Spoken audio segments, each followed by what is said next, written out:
So let's talk about games. Let's talk about that.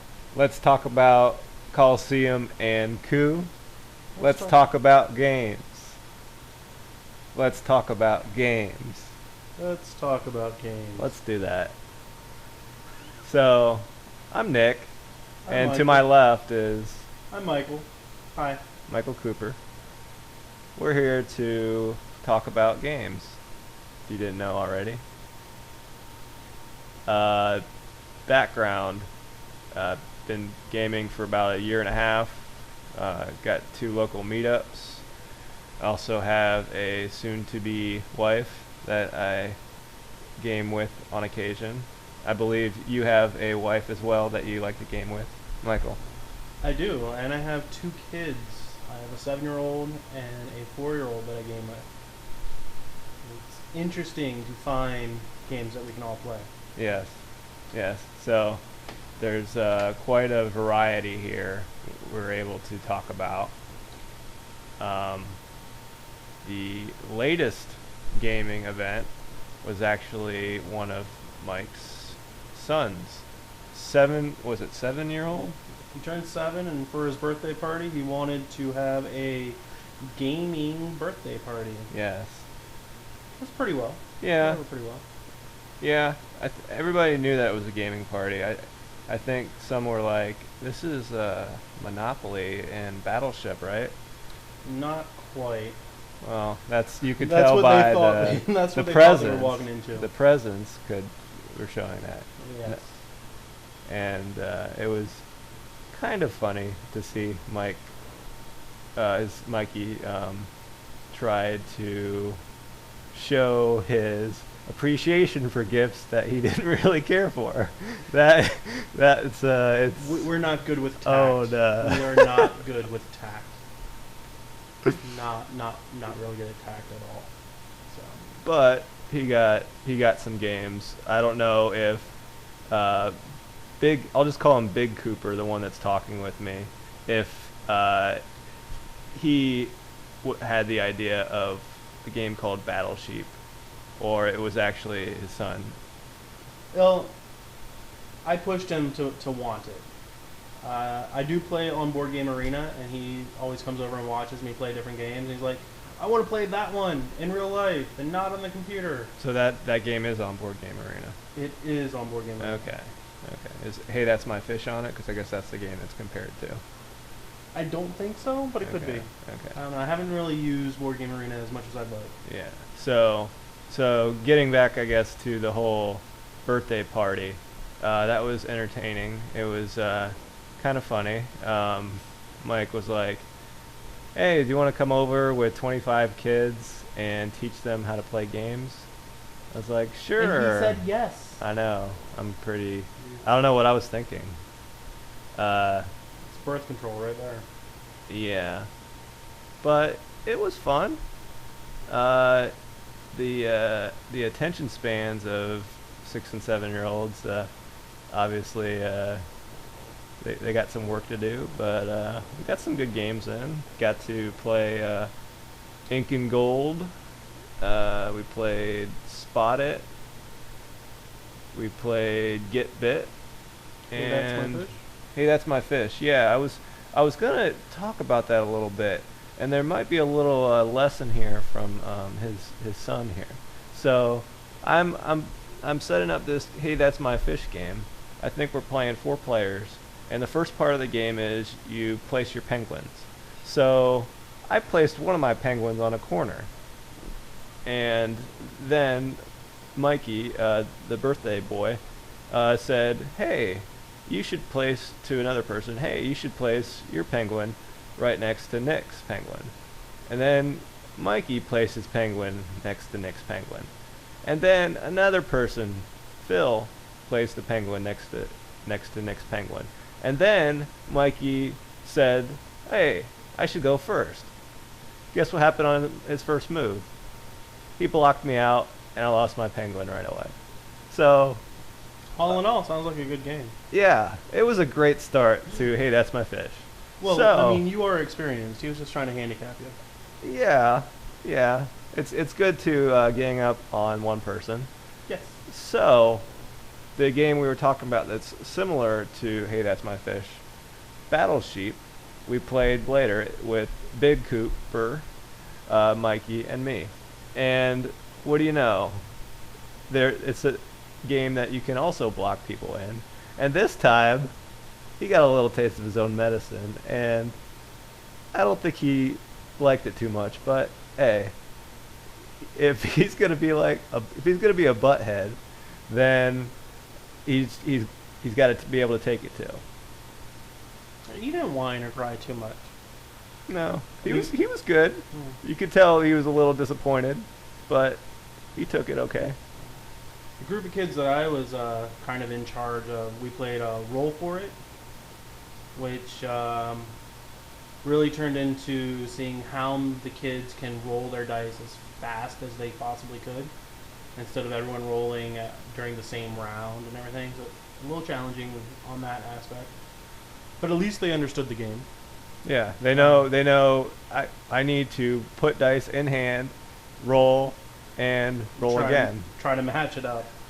And then I took 4 of the most rowdy kids running around. Yeah, so we had about 8 kids that were playing games, and then like maybe 5 kids hanging with their parents, and then like another good 6 just running crazy. Like, these are those kids, they don't need any kind of sugar, they're just hyper all the time, and they don't know how to stop. So that was his challenge.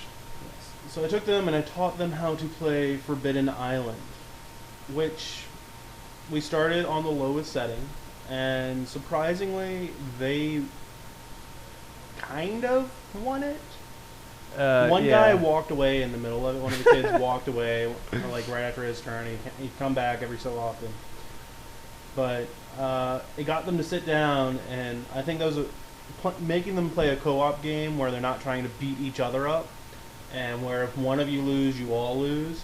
That really hit home to a couple of the kids, but the other one really didn't care. Yeah. But it was fun nonetheless. They really overreacted to some of the things that happened, which was like one of the tiles one flipping of the tiles to the sinking or something. Yeah. They're like, no. I'm like, it's just a tile, kid. It's not even one that the treasure's on. It's okay. So, but all in all, the birthday party was a huge success. I think there was maybe a couple too many kids here. Trying to keep 4 games going at the same time was kind of hard. Well, there was a bunch of adults there too, so most of the adults stayed and didn't just say, hey, I'm going to drop off my kid for 5 hours and come back. Some of them actually watched their kids at the house, so that was kind of nice. Yeah, except for none of the adults understood any of the games. Yeah. So yeah, we got one group, one of Big Cooper's old friends to play Sushi Go with us, and that was interesting. And so why did you get Sushi Go? I bought Sushi Go for Mikey to teach him and my wife how to play Seven Wonders, because I've had Seven Wonders for 3 months, and your first game I think didn't go too well, did it? We made it halfway through the first age, and my wife is like, put it away now. Yeah, that was one of my first game days. I played that, and I was totally getting this help, like every move from somebody else. I'm like, oh, okay, what else do you want me to do? You want me to do that? Okay, I'll do that. So yeah, trying to teach 2-3 other new people that don't play a lot of games how to play, that could be quite the challenge. Have you got her to play Sushi Go yet? Not yet. Okay. This past week has been a very hectic week. We're going camping this coming up weekend. We've got a lot of prep in for that. So, like tent camping? Well, they're going to be in a tent. I'm going to be in a hammock. It's going to be interesting. Don't let the big bed bugs bite. Nah, it's going to be too cold for bed bugs. That's good. So yeah, I got Mikey Augustus, and it's kind of like a gamer bingo is what people call it. And what's kind of interesting, I mean, when he opened it up, he said, "Is this game for my dad?" And I'm like, "No, you can play it." We did. We all played it, and I mean, he understood what was going on, And I'll talk about Alien Frontiers in a little bit, but what's nice about Augustus is it'll play from anywhere from 2 to 6 players, and a more player count really doesn't slow the game down. The one thing that really helps that out is you just pull a token out of a bag, and everybody does their turn there, and it's a quick turn, and then you just keep on pulling. So something where, well, I might as well just get into it now. I played a 5-player game of Alien Frontiers around the same maybe I think it was the day before, and the thing with Alien Frontiers is everybody rolls their dice on their particular turn. They have to think about what they're going to do, and then the next person does that. They roll their dice. So with 5 players, and people are taking 2-3 minutes on their turn, that can be a dragged out game. And that's what it was. We were like maybe 3/4 of the way done with the game, and people were like, can we just stop? And I'm like, no. We're like 2 hours in. Let's just finish the game.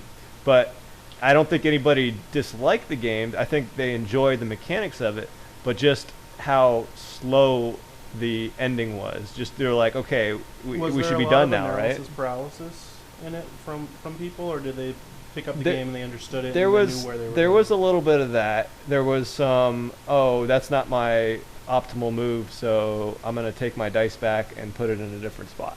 There was some of that. So cheating. Well, yeah. Cheating. Light cheating, light I guess. cheating. Yeah, if we're in a tournament, we'd be like, no, but it's all friends and whatnot, and acquaintances, so usually are okay with that.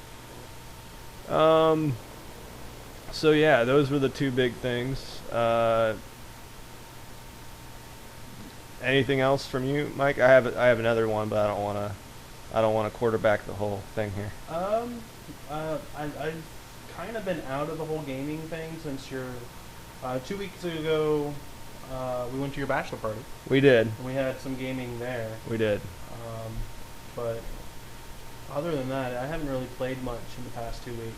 Yeah, and that was fun. Bachelor party was fun. I brought way too many games, but Everyone brought way too many games. yeah, we needed like pretty much a whole room just for games.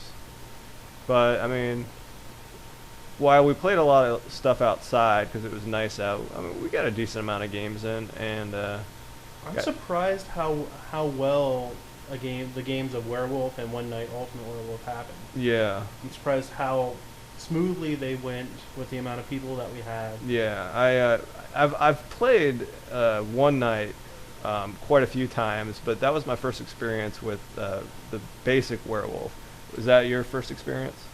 With Werewolf, yes. Yeah. I've had the app on my phone for a long time, but I've never been with a group of people that I could actually play it with. Yeah, and so One Night, it's one night of Werewolf. Everybody just deliberates on who they think the werewolf is. You try at the end of the day. You say, "I pick you. You need to go to sleep," and then if you get the right person, then you win. If not, then werewolves win. Nice thing about the werewolf game, and we just played with the basic people, villagers, werewolves, and one seer,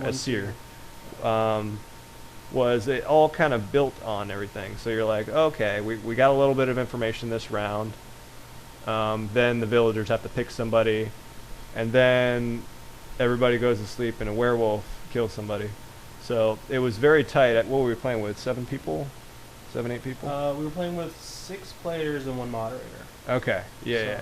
So with 2 werewolves, you can imagine, I mean, we had to be pretty good about picking out the werewolves. We had to be on top of our game. And that's for sure. yeah, for the most part we did pretty good. There was one time where someone just, we were all kind of following 2 people being werewolves, and then all of a sudden this guy kind of put suspicion on himself. I think he was just like, these guys are definitely werewolves, like all of a sudden, and we're just like, we all kind of reacted to it. We're like, okay, we're gonna kill you.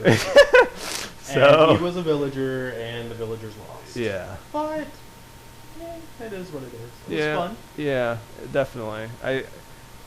I feel like it's more. It was the dialogue was more natural in the werewolf game than One Night, because One Night. I mean, we didn't play with the timer, but we sped up. The game was going fast enough where it's not like, oh, this is an hour game of werewolf. It was, but with One Night, it's just like, I'm this person, I'm this person, I'm this person. Oh, you haven't said anything? Okay, you're a werewolf, or you're a tanner. Well, the first time you played it, you did 10 minutes on One Night. Yeah. And then the second and third time, you did like 8 minutes and then 6 minutes, right? Yeah. And cutting the time down just makes the game that much harder. Yeah, it does, because you just, I mean, that less amount of time to try to figure out who people are. I mean, and there's interesting tactics. I know one person who was a tanner one time. I think he said when everybody was saying their roles, this is for One Night. Somebody said like, I'm the seer, and then he said like, I'm the seer right afterwards, but he kind of mumbled it. So we're like, oh, okay, he must be a werewolf. And then he ended up being the tanner, who wants to die, and he did the mumbling on purpose. So you got to watch out for creative people there, because you gotta find other tests sometimes. But yeah, overall a good game. It's nice and quick. I've played a lot of deception games. I think the werewolf games are typically the most social ones that, I don't know, they don't seem as mechanical. Do you like Resistance? Have you played that? I've played it once. I wanted to like it, but it seems like every time I do, I play against, or the time that I played it, I was playing against a lot of veteran players of it. Yeah. So normally I do not like the games where you just blatantly lie to somebody. And with these games, a lot of times you do. Yeah. It's a fun game. I actually almost bought it this past week, The Resistance, and I was like, it's not going to get any gameplay in this house. Yeah. I mean, that's a big thing to think about when you're purchasing games, because especially if you're in several game groups, there's going to be people that have the game. Like, I don't feel like I need to get Dominion and its 8 million expansions because 2 or 3 other people have it, and I there's other deck builders that I like. I own Legendary. I know he doesn't like it, but Dominion, I'll play Dominion, but I don't need to own it, and that's the thing. You got to think of who you're going to be able to play with most often, and are you going to have a chance to get that game to the table? That was my thing early. I was like, I played a game with somebody. I was like, I really like this game, I'm going to go buy it. And then I'm like, okay, I have it, I like the game, but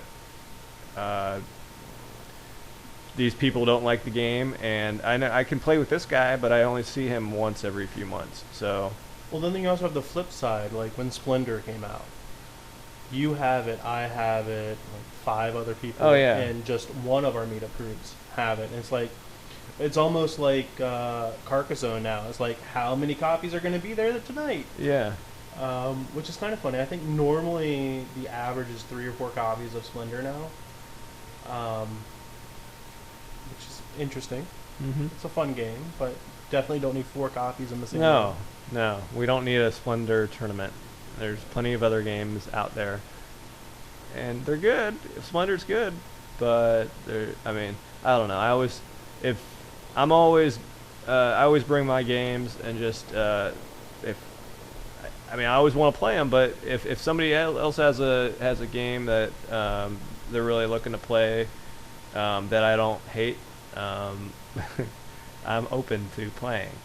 If I bring a game I want to, and we end up playing, I'm like, hey, did you bring a game you want to play if we got time? Mm-hmm. So I guess that's the other thing. Like, if you're I go to 2 meetups. One of them we're gonna go actually later today, but we get we get pretty much from 6 o'clock to 8:45 to play games at the library. So we might be able to squeeze in 2 games, about an hour piece. But yeah, so you gotta pick a game that lasts about an hour and a half, and then you might get 2 of those. But there's only certain games you can't bring. What would we play? What was that game? Eclipse? There's no way you can bring some game like an Eclipse to a meetup like this. So that's another thing you want to think about when you're getting games and you're thinking about when I'm going to be able to play it, whatever ones you go to. That's one of the reasons I love filler games, because they're short, 20 minutes max, almost always. Yeah. Love Letter, Sushi Go can fall into that category. Yeah. Those are solid because they're about $8-10 a piece too. Yeah. So you're not breaking the bank for them. But also, I mean, if you got some games that play a lot of players, that's always nice. So you can have one big group going. So, well, anyways, yeah, we're going to a meetup tonight, and hopefully this guy that always brings new games will bring Dead of Winter and 5 Tribes. I've played Dead of Winter once. You see him salivating over here. Love it. I've yet to play 5 Tribes. I would be down to play either one of those. I've played both of Dead them. of Winter. Dead of Winter first. I've played Dead of Winter once, and we should have won as the good guys, but we're just like, oh, it's okay. We'll just I think one of the cards said it was a Crossroads card or something, and I didn't play with you. I know. I'm retelling the story. Probably one of the Crossroads. Yeah, cards. And it was like the story was like, Sarah sees friendly zombies outside.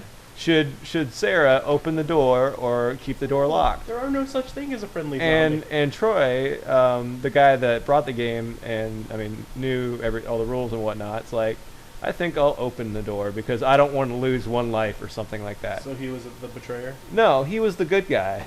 And yeah, he's like, okay, so the end result, it's kind of like, I don't know, there's Agents of Smersh or Tales of Arabian Nights where it's like you choose your own adventure. So he chose to let the friendly zombies inside the house. And guess what happened? They came in the house and yeah, pretty much. It's such a shocking conclusion that when you let zombies inside the door, they come in and they invade your board. Yeah. So this is like the very last round before we're about to win, and then we're like, oh, you know what? The last part of this is we need to add zombies to the board, and we don't have any more spaces, so we lost. Oh. So see, I've only played it once, and I loved the game so much. I was the betrayer, and technically I won because I had to have one in my following, and I had my leader, which is in my following. Yep. But the owner of that version of the game was like, nope, you don't have a follower, you didn't win. And I was like, I don't even get to read the story in the back of the book. And he's like, nope, you didn't win. No, he won. And I'm like, I think maybe there's just a little bitterness. He was jaded because I had everyone at the table say, like, we were getting ready to vote on my next turn and be like, okay, that guy's the traitor. When it was totally me. So he was not happy with it. Yeah, well, because he thought you were the traitor, and from the beginning, and you convinced people that you weren't. And did you say he was? I think because there was one play where both of you guys put in a card. Yeah, we both put in cards, and I made it seem like he was supposed to put food into the chaos thing, and he put in a food, and I put in one food and one trash, junk, whatever. Yeah. Basically counts as a negative. Yeah, food. Like the objective for that round might have been like, put 5 food cards in, so each person on one of their actions can put food cards into the pile, the group pile where it's face down. They don't actually everybody doesn't get to see what they did, but you put in 1 food and 1 garbage. Yeah, so basically I canceled myself out, so only 1 food was actually in the kitty. I mean, we would have lost it anyways, But as soon as he saw what the cards was, he's like, "You're the traitor," and I'm like, "I'm not the traitor." Well, What are you because talking only about?" you two put it in Yeah, there, the right? only So two it of was us. like either you were So gonna I had accuse it him. fun so that they all voted for me and no one else voted for me. To get Well, how to many? Like not excel. enough because you need majority, I think, right? Yeah, there was 5 of us playing, and only Wes voted me out.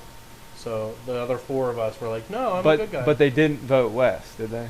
Because the game ended. The game before ended that. before I could initiate it. That would have been on my turn. Ah, gotcha. Yeah, I was about to say if they don't vote for West, then they have no clue on what they're doing. Pretty much. So yeah, that is our hope to. Well, if I have to choose between both of them, I'll probably play Dead of Winter, but I'd also be down for 5 tribes. So stay tuned, and you may hear a recap from either one of those games. And that's going to be it for us tonight. All right. I'm Michael. I'm Nick. Talk to you next time. Yep.